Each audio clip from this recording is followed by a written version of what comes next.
E agora aproveite, se vocês gostam de assistir aos meus vídeos no meu canal e viu que o trabalho é perfeito, então se inscreva, é gratuito, não pagam nada e ficam a saber todas as vezes que um vídeo sai, dá sinal. É só tocar no sinozinho que tenham no seu lado direito em cima, clica, pode pedir uma senha, você coloca a sua senha, se não pedir, não coloque, e assim já fica sabendo todos os vídeos que o canal Açor colocar, você vai ser notificado de que tem um vídeo. Faz crescer o canal, faz enriquecê-lo, e é uma segurança de que vocês gostam do trabalho que é feito com seriedade, com honestidade e levar até todos vós a qualquer lugar que esteja um açoriano, um português. O canal Açor está presente. Muito obrigado. Bem-aja, seus telespectadores do canal Açor, mais uma vez na Vila das Lajes com o médico Carlos Carvalho, e hoje vamos falar de um tema não da burguesia, porque antigamente havia ditado que dizia que é as pessoas de sangue azul, e a sangue azul havia qualquer coisa que não era bem isso, essa é a verdade, de sangue azul. Mas vamos falar de um sangue azul. É das varizes. As varizes não só atacam as mulheres, como também atacam os homens, não é verdade? Exato. Muito bem-vindos aqui ao canal. Não quero dar nem bom dia, nem boa tarde, nem boa noite, porque vai depender da hora que entrarem. Saudações a todos. A questão das varizes. As varizes estão associadas à chamada doença varicosa e, portanto, é algo que interfere com a circulação sanguínea, são problemas circulatórios e têm que ver com vários fatores. Primeiro, fatores de predisposição hereditária também. Segundo, fatores de esforço. E terceiro, portanto, ainda pode vir por situações traumáticas, ou seja, acidentais. Já vou trocar isto por miúdos. É melhor. Portanto, por conseguinte, o fator hereditário ou herdoconstitucional é aquilo que a gente vai buscar na barriga da mãezinha e que traz do lado também do paizinho. Ou seja, a gente, quando se forma, herda só meia célula de um lado e meia célula do outro, é que fazem o completo da célula, que é o ovo, dentro do útero, porque o óvulo que a mulher tem equivale a meia célula e o espermatozoide do homem equivale à outra metade. Quando se juntam é que forma realmente a célula inteira, que é a célula que vai desenvolver-se, que é o ovo. Portanto, aí existe na carga genética da célula do pai, portanto o espermatozoide, vem toda a carga hereditária do pai e da mãe dele, que ele herdou, por conseguinte, e com os fatores dele, como é que ele reagiu com isso. E do parte também, no ovo, vem também a mesma coisa que ela herdou dos paizinhos dela, e como ela resolveu o assunto em termos de organismo, e que já vem lá dos ancestrais também, dos pais e assim sucessivamente, como do pai também, a mesma história. Então, quando as pessoas têm situações de familiares ligadas a complicações circulatórias, já de historial família, é normal haver uma tendência para que a partir de determinada idade essa pessoa venha a ter propensão para desenvolver esse tipo de doença. E esse tipo de doença é exatamente o quê? Primeiro vamos definir. São processos de dificuldade circulatória em que as veias vão degenerar e, por conseguinte, vão criar outras ligações, formar outras veias que não estão dentro do programa inicial que teria que ter aquela vascularização e vários outros vasozinhos à volta, porque têm dificuldade e começam a ficar ligeiramente mais grossas. Isto para explicar assim de maneira que vocês possam entender, ficam mais grossas e mais fracas, porque também coexiste, ou seja, existe em paralelo, portanto, a perda de tonicidade da parte dos músculos que sustentam as veias. Portanto, começa a haver uma degradação de um lado e do outro. Os dois juntam-se. Faz aqueles matulhos prevoides? Pois isso depois são situações mais degeneradas das varizes. O que há varizes, quando começa aquela rede fininha, vascularizada ou azulada ou ligeiramente avermelhada ou dos dois, é sempre sinal de doença varicosa. Portanto, há varizes a virem por ali. Às vezes são varizes estas mais superficiais, as chamadas varizes internas, que deixam uns derramezinhos ou uns vasozinhos assim mais à superfície, e as outras correm mais internamente. E há outras que desenvolvem logo deformações grandes a nível que se nota externamente. Também os fatores outros que eu disse são fatores de esforço. Fatores de esforço, como é que advêm? Advêm por situação de muito tempo de pé ou muito tempo sentado, e também de práticas, portanto, desportivas demasiado puxadas, que acabam depois, mais tarde, quando a pessoa deixa de fazer essas práticas, acabam também por se manifestar essas varizes. Há outras varizes que aparecem por condição traumática, como eu disse, ou acidental, que vai parar no mesmo, sendo que se incluem como traumáticas também as da gravidez. Traumáticas porquê? Porque são, devido ao problema da gravidez em si, o esforço que a mulher faz, sobretudo se tiver maior índice de obesidade, está com muito maior predisposição para desenvolver isso.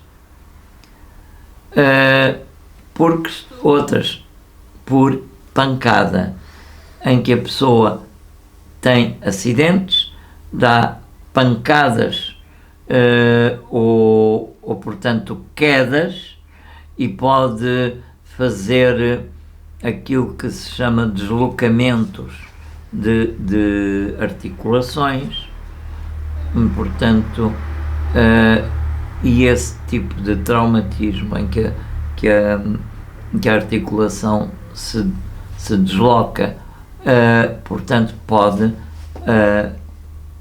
promover problemas mais tarde com varizes localizadas. Portanto, de uma forma ou de outra, as varizes podem vir cá ter. Fatores de risco também de varizes. Portanto, pessoas, mesmo que não tenham tendência hereditária, se tratarem mal o corpo, portanto, se tiverem uma má alimentação, consumo de drogas e também O tabaco. era isso que eu ia dizer, o tabaco são Álcool. fatores, eu disse drogas, portanto eu quero indicar aqui que drogas é o açúcar, é uma das drogas piores, É pior. é uma das piores drogas que as pessoas não reconhecem, mas é uma pior droga de venda livre. Que é o mar inflamatório. É, exatamente. Portanto, o álcool é também um tipo de droga e é uma droga legalizada e que se vende e que faz bastante mal, causa bastantes problemas. E depois temos as outras diversas que já todo mundo conhece. Por conseguinte, tudo isto pode criar problemas de varizes.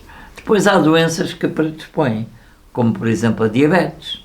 A diabetes é um estado, portanto, eu, como já tive a oportunidade de dizer, continuo a dizer, eu não considero a diabetes uma doença. Considero a diabetes um síndrome, ou sindroma. Porquê? Porque não é uma doença, mas um conjunto de várias doenças que se estabelece perante uma determinada dominante. A dominante ali é o excesso de quantidade de açúcar circulante no sangue.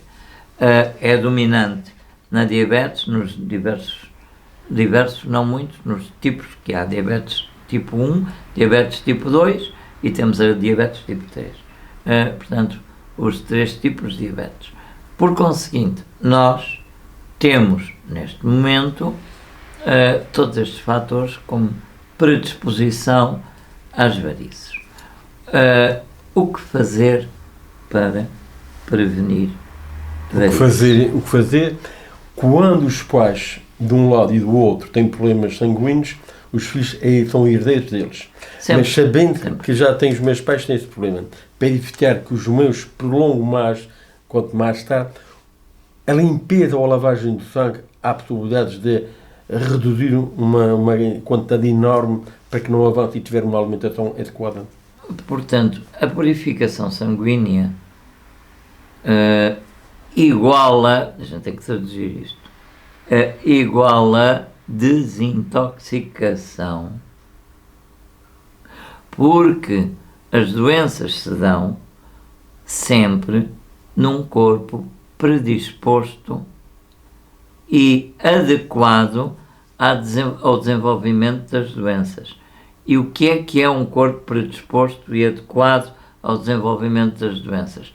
É um corpo que está com um processo chamado toxicose. Toxicose. O que é toxicose para nós? Toxicose para os médicos da medicina convencional ou a nível portanto, a nível hospitalar, do Serviço Nacional, é exatamente um processo de predomínio, portanto, de abundância de fatores que eles consideram ambientais, que estão produzindo intoxicação e que dão um sucessivo surto de intoxicações. Então temos um caso de toxicose. Isto a nível da linguagem do Serviço Nacional de Saúde.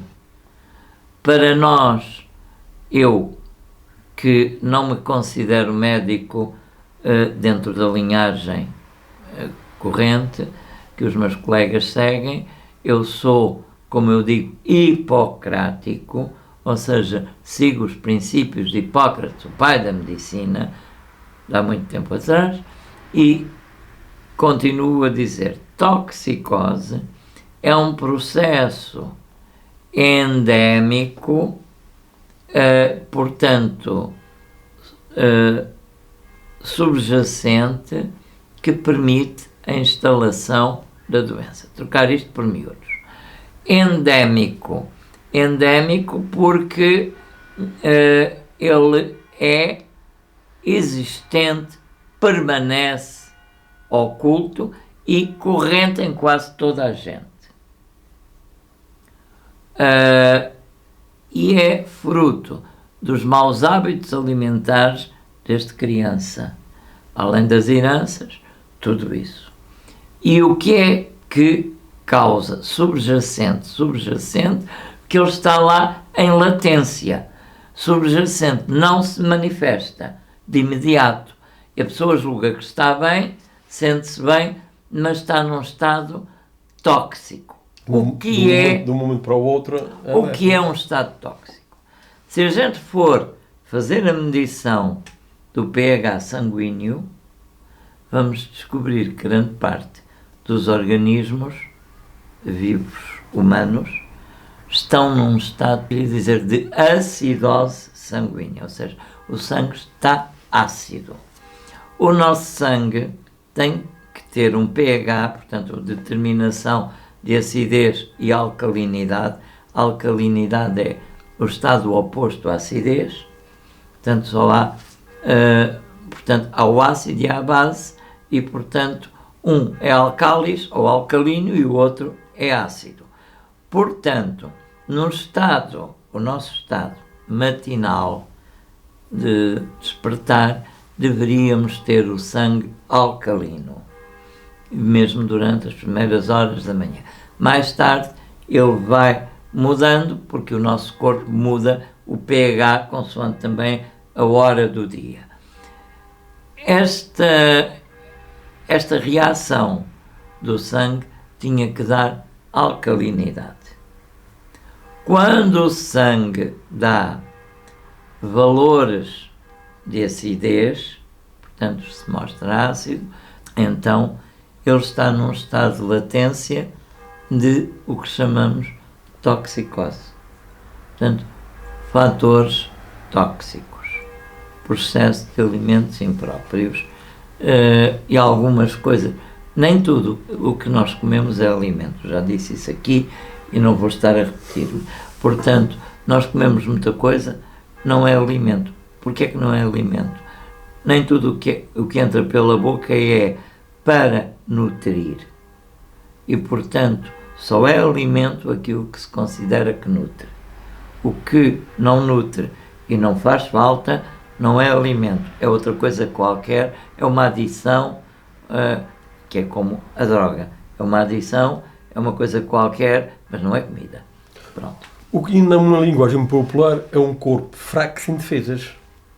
Vai enfraquecer depois este estado de, portanto, toxicose, dá um estado de enfraquecimento, porque é claro, as células vão-se afetando pelas reações do meio e, por conseguinte, esse meio vai sendo alterado e vai favorecendo determinado tipo de crescimento daquilo que se chama, na linguagem antiga da medicina, morbo. Morbo quer dizer aquilo que é nocivo. Hoje em dia chama-se vírus, porque vírus vem exatamente do latim, que significa apenas e somente veneno. Então, portanto, resumindo e concluindo, sangue venenoso. Resumindo e concluindo, as varizes não é só uma mera visão visual que a pessoa tem a perna mais inchada ou menos inchada que aquela varize, mas é um sintoma de várias doenças que já estão infiltradas. Ela vem na sequência de toda uma série de fatores que favorecem. Já há, claro, o fator genético que pode lá estar. Mas é assim, eu posso vir de uma genética de pai e mãe canceroso, portanto eu tenho se for fazer uma análise em termos de fatores de predisposição ao cancro, através do meu DNA, vai-se descodificar que eu terei algum tipo de genomas, que é assim que se designa, favoráveis à formação de câncer. Eu e muitas pessoas. E até aqueles que não têm familiares com isso, podem ter um ou outro genoma indutor. A situação não quer dizer que sempre que temos um fator desses, que vamos efetivamente desenvolver esse tipo de doença. Está lá, é uma chave de arquivo de memória em que poderá sair ou poderá não sair. A responsabilidade somente é nossa. Individual na sua alimentação. E modo de vida. Portanto, é importante praticar desporto, ter atividade, não fazer desporto de cadeira.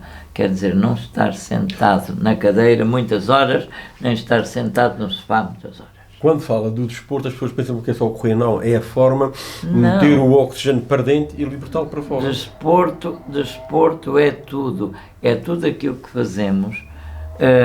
Desporto é movimentação. É todo um trabalho dinâmico. Mas não é um trabalho sempre estático. para trazer um oxigênio limpo. E sempre com oxigenação, porque muitas pessoas não sabem respirar. As pessoas têm uma respiração curta, frequentemente fazem. Portanto, entra, sai. Entra, sai. Isto não é nada.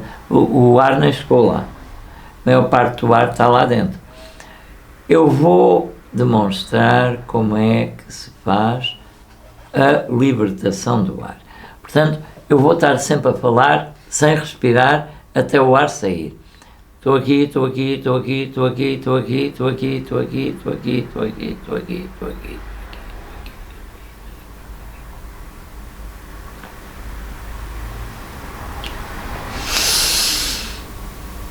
E vai, estou aqui, estou aqui, estou aqui, estou aqui, estou aqui, estou aqui, etc. Isso é um trabalho que tem que ser adquirido. Vamos fazer um trabalho e vocês, ao verbalizarem, chega uma altura, quando não há ar no pulmão, por muito que vocês queiram, não emitem som, porque é o som que faz vibrar a corda vocal, as cordas que temos aqui, se elas não vibram, não há som. Por muito pio que vocês digam mentalmente, não sai pio nenhum.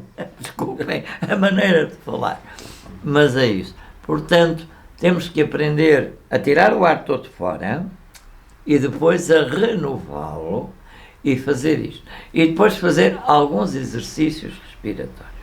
Como é? Por exemplo, as crianças respiram todas com esta parte de baixo do... Eu acho que se vê, não é? Está-se a ver? Pronto. Aqui a área do ventre. Portanto, chama-se a isso respiração abdominal. Eles Correto. fazem sempre isto. Eles enchem assim. Não fazem respiração muito acima. É este lado do pulmão que funciona. Nós passamos depois a funcionar a médio e a alto pulmão. Então vamos fazer assim. Inspirar primeiro pelo ar da barriga. Portanto, pomos as mãos assim e vamos. E agora encher o resto do pulmão. E agora mais acima. E agora aos lados. E agora esvaziar.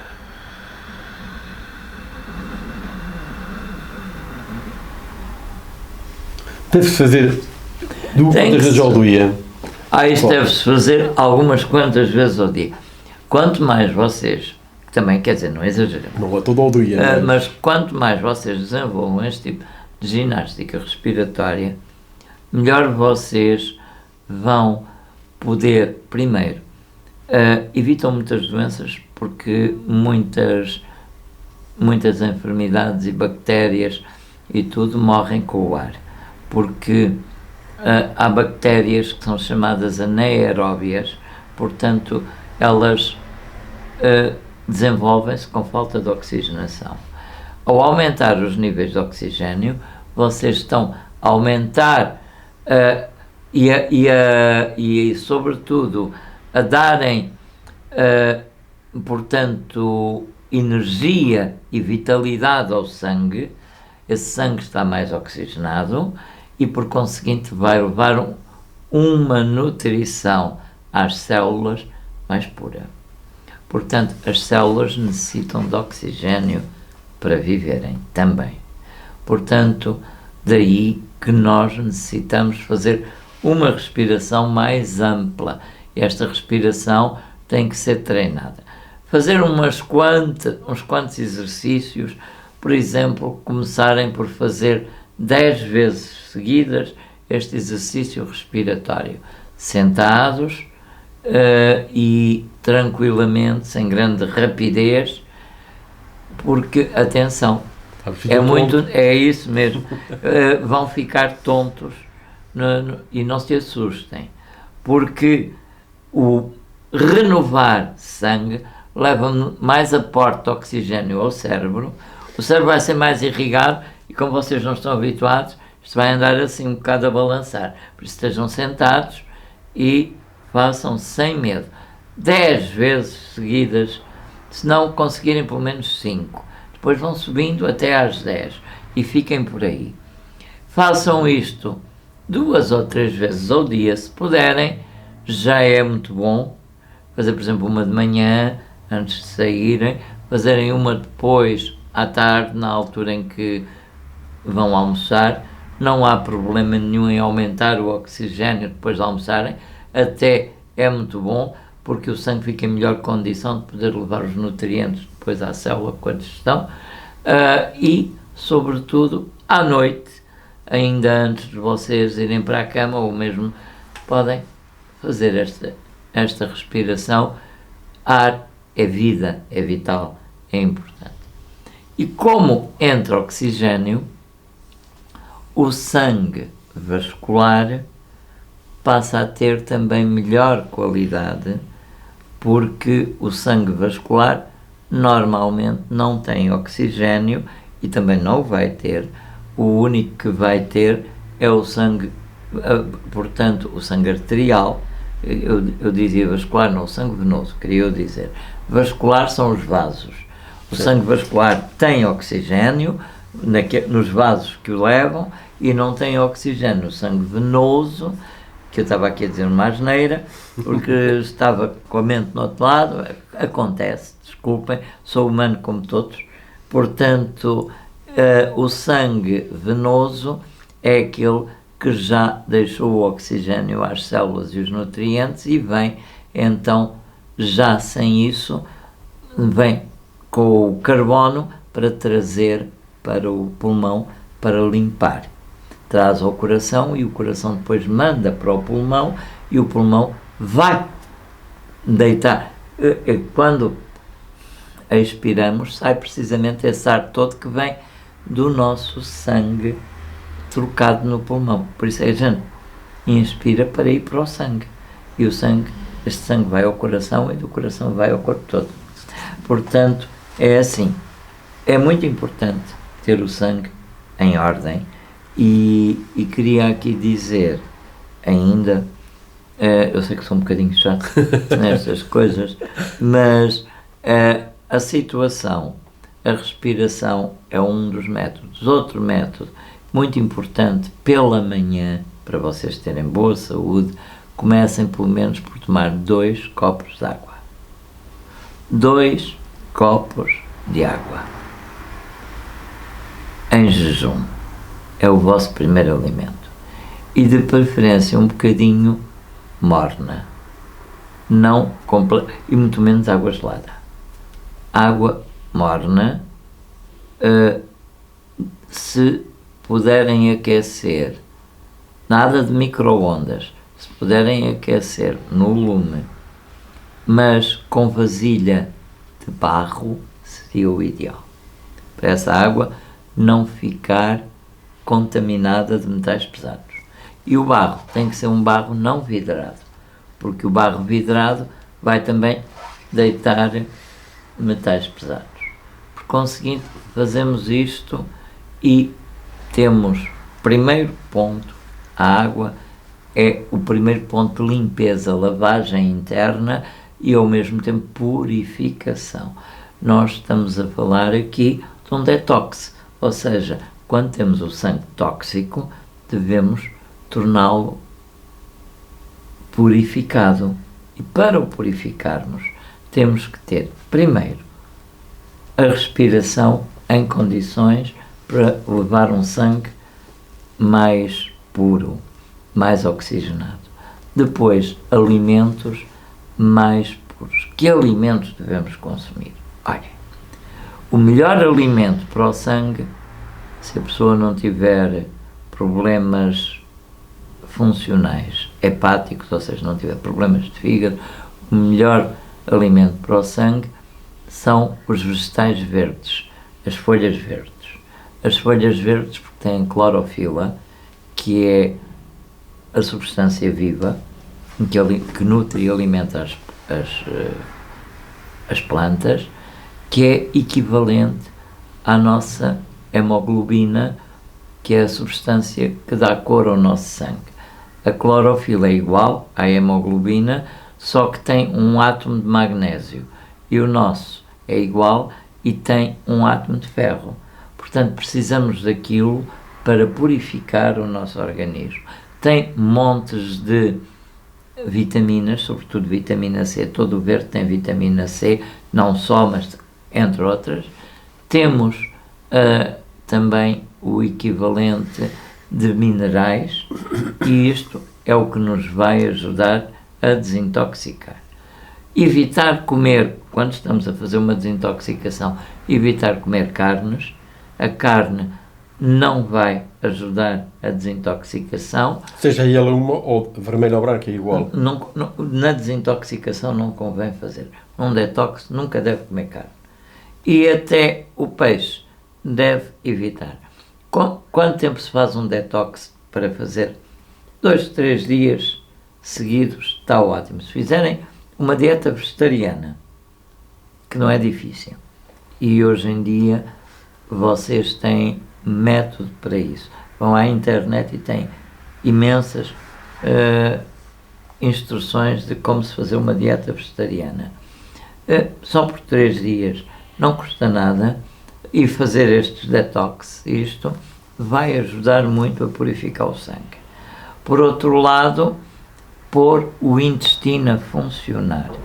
Nós não podemos desintoxicar o sangue sem o intestino funcionar, porque o intestino está com as fezes lá presas, tudo lá dentro, está fornecendo substâncias tóxicas que deviam, o nosso cólon portanto o cólon, que é o intestino grosso, e o reto, onde tem o ânus, isto é, o cólon é o escape do automóvel,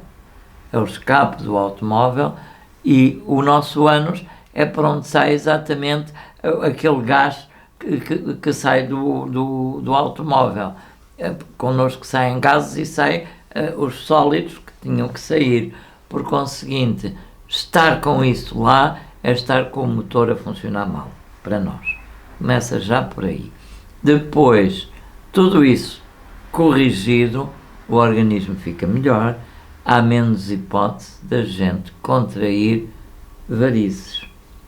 Como ajudar o corpo a libertar-se também e a não ter tanta tendência de formar varizes?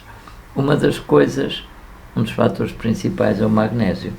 O magnésio é muito importante para prevenir as varizes e ao mesmo tempo também para ajudar no suporte mesmo quando a pessoa tem. O magnésio. Há vários, mas o PA, por exemplo... O melhor magnésio aqui, ainda, além desse, a pessoa, se não quiser, pode, não é o melhor magnésio, mas em toma constante, ajuda o corpo a manter-se mais ou menos. Que é o mais fácil da pessoa conseguir e também o mais barato. O cloreto de magnésio, em pó, ele, num bocadinho de água diluído, ele limpa o organismo. É amargo, muito amargo, as pessoas não gostam do sabor, mas não faz mal. Quer dizer, não tomem muita quantidade. Não tomem muita quantidade, porque se tomarem uma quantidade muito grande de cloreto de magnésio, dá laxação, vocês ficam com o intestino a funcionar de jato. Mas quando se compra, tem as medidas certas e a tem tudo lá explicado. De qualquer modo, Agora, magnésio o magnésio tem várias formas de ser introduzido no organismo. Nem todo o magnésio introduzido é bem assimilado. Por exemplo, o carbonato de magnésio. O carbonato de magnésio vai a todo lado e não vai a lado nenhum. Especificamente. Porquê? porque como carbonato, nós somos carbono e vai desde a ponta do nariz à unha do pé, a ponta do cabelo, e não faz nada especificamente, entra, trabalha, mas não nutre propriamente o que tem que nutrir. Portanto, é um magnésio que se toma, pode ajudar um bocadinho, mas não é suficiente para corrigir nada de específico. O melhor magnésio, o que vai mesmo ao núcleo da célula, é efetivamente o citrato. O citrato de magnésio vai ao núcleo da célula, vai também portanto, à zona das mitocôndrias, onde a célula faz a sua respiração, e aí ele vai intervir no ciclo do ácido cítrico, portanto, aliás, no ciclo do ácido cítrico, não, no ciclo de Krebs, queria eu dizer, onde entra o ácido cítrico e não só, o ciclo de Krebs, que é exatamente todo o processo de, portanto, metabolismo orgânico.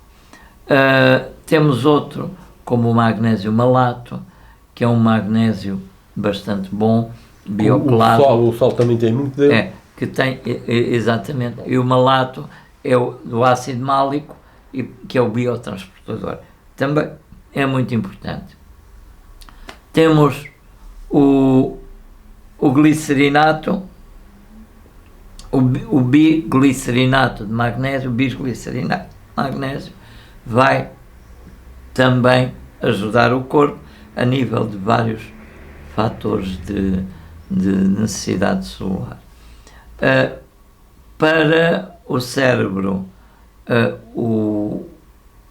portanto, o nosso malato é bom também para a parte energética, mas para a parte energética há um outro, que é o taurato de magnésio, que é importante também para o nosso funcionamento cerebral e não só. E, sobretudo, o taurato, como tem um derivado da taurina, ele vai interferir na microcirculação, onde vai ajudar bastante as veias. A pena. Para resumir, a mulher diz assim: estou a ficar com as pernas, com as veias aí à morta, vou fazer um tratamento a laser. É aconselhável fazer o tratamento a laser? O tratamento a laser é um tratamento que pode ajudar temporariamente, pode beneficiar, mas cuja duração não é, aliás, portanto, a variz, quando vem, normalmente vem para ficar. Pode-se reduzir, pode-se melhorar. Há aquelas que estão muito graves mesmo e que então às vezes tem que se fazer mesmo cirurgia. Onde é que se recomenda a cirurgia? Quando há aquelas varizes que ulceram e que às vezes não há mesmo hipótese, nem sempre se faz efetivamente cirurgia para esse tipo de variz, mas há ocasiões que se impõe, porque depois não só, depois o fator aqui das varizes é que o fator da má circulação mais varizes associado, já são dois fatores ali intervenientes, em certos casos podem induzir a um problema mais grave, que é o problema da gangrena. Nós temos uma doença que é autoimune, que é uma doença grave, que é a doença de Raynaud, em que a pessoa fica azulada, começa por ficar depois também fria, começa a ter, portanto, frio nos membros e tudo. Calafrios, não, fica mesmo fria, em vez de ter calor fica fria, pela falta de acessibilidade do sangue, e normalmente quase todos fazem ou desenvolvem necrose, portanto desenvolvem depois a gangrena. há fatores para prevenir e, portanto, aliviar e melhorar isso, e é preciso muito cuidado nesses casos. Há doenças graves onde ocorrem complicações vasculares gravíssimas, com, portanto, varizes associadas com infecção portanto, atenção, não é inflamação, infecção, em que abrem ferida com infecção e tudo mais, é um trabalho bastante grave, muito grave, e isto acontece muito em diabéticos, com diabetes descuidada ou descontrolada. É preciso muito cuidar destes fatores. Pronto, e para a gente acabar, uma dica para as pessoas que têm e tentar evitar o que é que deve comer, o que é que deve fazer, não esforçar muito, uma alimentação mais razoável. Uma coisa que se deve fazer e que eu recomendo natural, nem todos têm pachorra para isso, como se diz aqui, é fazer banhos às pernas, banhos de água fria e água quente, banhos alternados, no mesmo banho fazer, portanto, jatos de água fria e jatos de água quente, e até jato de água fria num e jato de água quente no outro ao mesmo tempo, e depois trocar e fazer isso, e meter os pés em tipo escaldapé, em água quente, bem quente, noutro em água fria, noutro em água quente, e assim fazer isto para fazer o choque de reação. Às pernas, recomenda-se aplicar algum tipo de gel, porque é fresquinho, para aliviar e ajudar e fazer absorção por osmose via cutânea, de cremes que há próprio para varizes, normalmente com base quase tudo no castanheiro da Índia e algumas substâncias anti-inflamatórias, e que dão uma certa suavidade, descanso e frescura. Noutros casos, recomendamos também o consumo de alguns elixires com base em castanheiro da Índia, ou a mamelis, que é muito importante para a circulação, videira vermelha também, que é muito importante para a circulação, ginkgo biloba, que também é muito importante para a circulação. Fazer bicicleta é muito bom, mesmo nem que seja bicicleta fixa, é muito bom para fazer aquele movimento só para as pernas. Muito bom fazer natação, muito bom fazer massagem e, sobretudo, massagem de drenagem linfática. A drenagem linfática, com o aperto da parte que ajuda a, portanto, imitar o trabalho do coração e das veias, é muito importante, porque as veias fazem isto. Uma abre e depois fecha, e o sangue vai para a seguinte. Depois abre as válvulas, fecha, e assim sucessivamente, desta maneira. Por isso é que nós sentimos aqui a pulsação, porque o sangue vai assim. E como se faz drenagem, por exemplo, com licença, eu vou explicar aqui, é este tipo de massagem, mas vocês, se não sabem, não façam. É assim, os dois dedos aqui pousam, fazem pressão, este assim, e agora faz-se isto assim, comprimindo, vem aqui a mesma coisa, e assim, o que é que acontece? Sente-se o membro mais leve, vai apertando um e vai depois para um lado e para o outro. Vamos fazer isto assim sucessivamente, desta maneira, assim, e isto vai ajudar, mas há profissionais especiais para isso, portanto consultem as esteticistas ou os esteticistas, eles trabalham muito bem isso. Portanto, falou na limpeza, 3 folhas de figueira, não temos cá a folha, não é? Sim. Num quarto de litro de água, a ferver, depois lá está a ferver, deita-se lá dentro, as folhas, elas depois são coadas e bebe-se de morninho, e isso é bom fazer durante o dia, vai-se bebendo 1 litro e tal, bocadinho, da, e vai-se bebendo. da videira. Pronto. E é tudo. Também temos uma coisa, o vinho, atenção, o vinho é benéfico para a circulação como estimulante e vasodilatador. Mas o vinho tem álcool. Tem, mas o vinho é bom se for tomado em doses mínimas e, portanto, se for um copo pequeno, mais ou menos aquilo dos copos normais que o pessoal bebe de vinho, mais ou menos metade, feito na altura, por exemplo, do almoço, sobretudo no inverno, não há problema para quem não tenha problemas de saúde.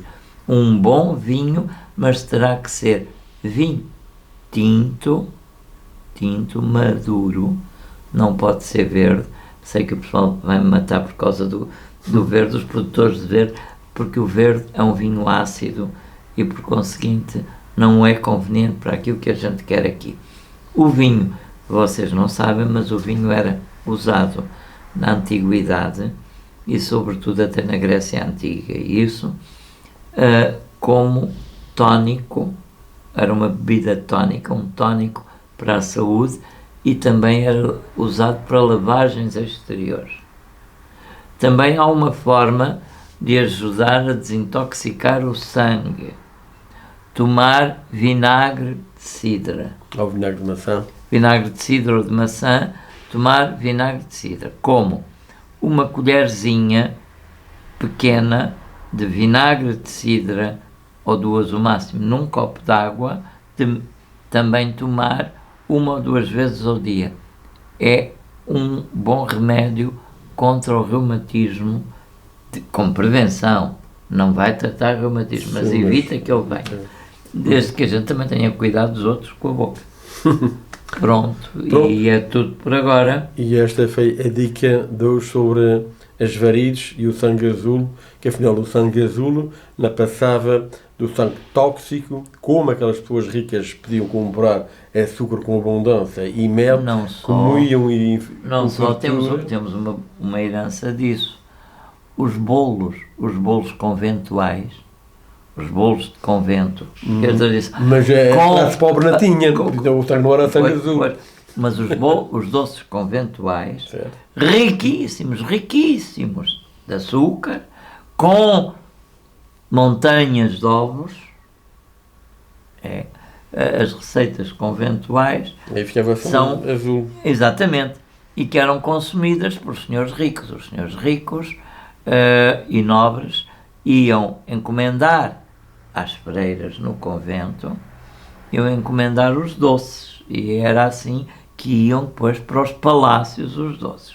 Entretanto, comiam, desculpem-me o termo, não ouçam, que nem umas bestas, desculpem, porque comiam, faziam umas refeições, isto na Antiguidade, estamos a falar, mesmo ainda em 1700 e tal, 1600, pior ainda. Só que essa herança, hoje o pobre também herdeu-a e também está tóxico. Claro, resultado, comiam, que era um disparate. E depois, por isso é que a medicina antiga tinha a sangria, as sangrias e as purgas. Então, sangrar e fazer purgas e aplicar clisteres. Era a medicina daquele tempo. Pai, avava muitas nas costas com e depois velas. as coisas, está aqui, as ventosas. Aqui uma, essa é a técnica. Esta já é a técnica, esta já é mais moderna. Era a vela acesa. Esta funciona por pistola de pressão. Mas, mas é assim. É que devia pingar nas costas daquela feira. Resultado, os abusos alimentares traziam estas coisas na Antiguidade. Daí esta história dos sangues azuis, etc. Eram sangues tóxicos, obviamente. Mas ficam lá com ser sangue azul, que eu prefiro o meu vermelho. Bem, e um banhagem, até uma próxima. Até sempre. Muito gosto em estar com vocês. Bem-ajam.